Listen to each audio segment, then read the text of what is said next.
I did want to talk about St. Peter's. I am, or I was St. Peter, and in St. Peter's Basilica, you have these celestial beings who are painted on the roof and of the Sistine Chapel, and those celestial beings are in Abrahamic traditions where prophets and avatars had incarnated in the Middle East, and the race of those celestial beings is not reflective of the race of the prophets and avatar that had incarnated in the Middle East. And there's a gospel. Obviously, I wrote the Gospel of Saint Peter, or the Gospel of Peter, um, years and years ago.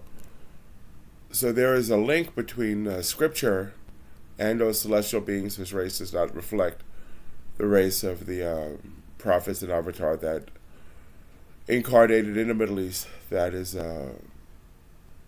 so yeah, and and along those lines, I feel why it's very pertinent not to draw the prophet because Muhammad did see Jesus in heaven, and Muhammad was a celestial being, and there were celestial beings in Islam, and the race of those celestial beings could be changed, and I feel it's very imperative not to change the race of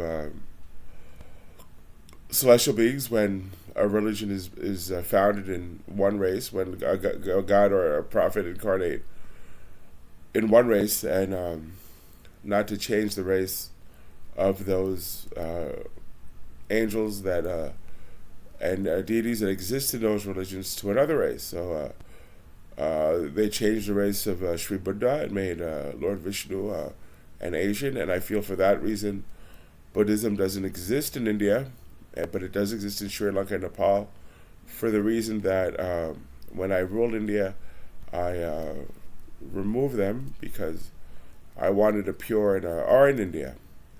Um, so it's very imperative, I feel, not to change the race of God. So it happened in Christianity, it happened in Buddhism, and I'm asking everybody. This is a disposal of duty for Christ.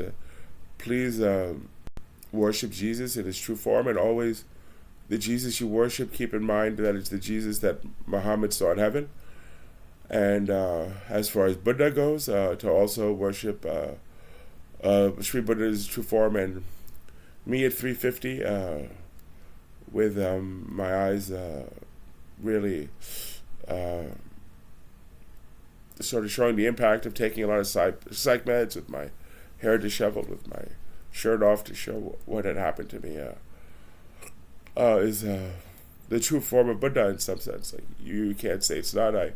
I did cohabitate with Lord Vishnu during the Buddha avatar, but it is imperative not to change the race of God. But that's linked to Scripture. Those celestial beings in the Sistine Chapel are there, and in St. Peter's Basilica, but at the same time, St. Peter or Lord Peter had written a gospel. So there's a link between those celestial beings and Scripture. I do not know whether I was, me and Lord Shiva are buried in the Sistine Chapel or not, but I have read something on those lines.